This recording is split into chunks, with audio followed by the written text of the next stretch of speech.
Thank you. Jokes aside, guys, my name is Christian Jamal. Today, I'm gonna be talking to you guys about exactly what I would do if I started from zero and I hadn't spent $100 million plus on Facebook ads. Now, I'm gonna break this video into multiple sections.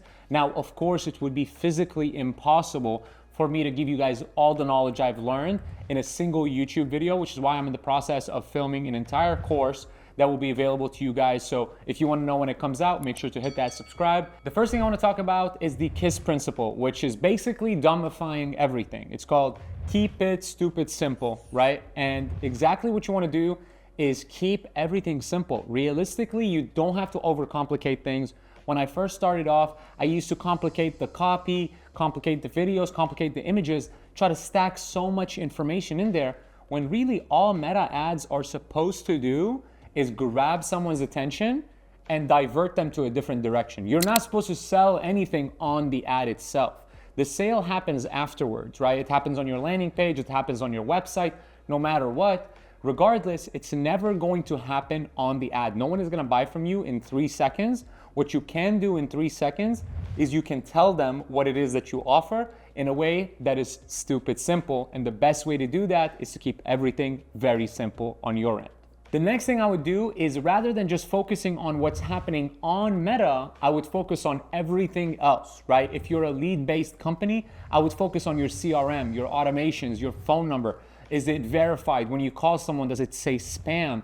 Does it actually show your business name? If you're a Shopify store, if you're selling an e-commerce product, are you giving great offers on your website? Is your landing page CRO optimized? Do you have a good description for your product? Are your color themes aligning with your brand? There's so many things that have to do with the results you get on your ads that are not directly correlated to the ads. And the mistake I see a lot of beginners make is they launch their ads and they expect a printing machine.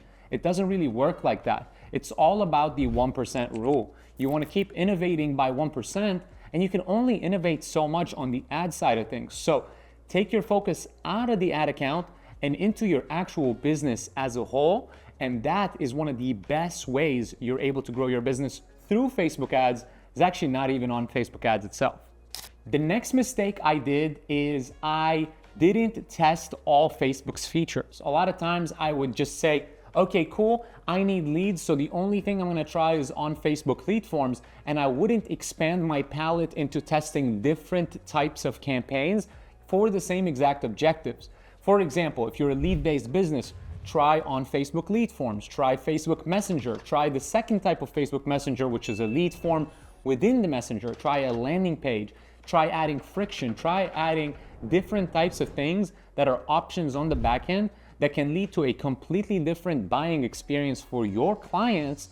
And that will allow you to actually diversify your skill set. And that, I would say, is one of the biggest mistakes I did, especially early on, is I under-tested. I thought because I wasn't managing big ad spends that I couldn't do that, but realistically, it was just laziness, right? So when you're starting off, you wanna expand your palette, you wanna try everything, and believe it or not, my best campaigns, my best case studies were extremely out of the norm, right? And then everybody in the space started shifting their strategy to align with what I'm doing because they saw the insane results we were getting. Now, I would have never found those strategies if I had just stuck to what is comfortable.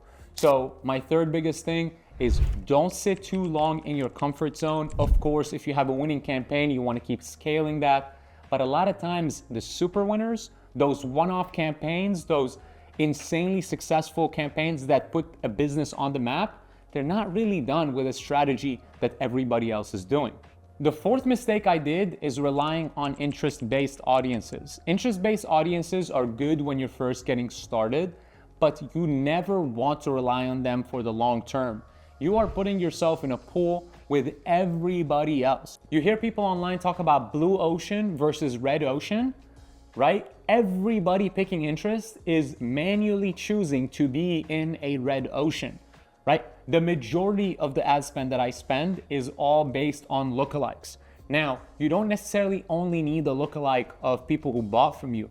You can get creative with this as well. You can create lookalikes of people that added to cart, lookalikes of people that booked an appointment, lookalikes of people that opened the lead form but didn't fill it out. There is so many things you can do on that side of things, but choosing to be in a red ocean is simply a very bad idea.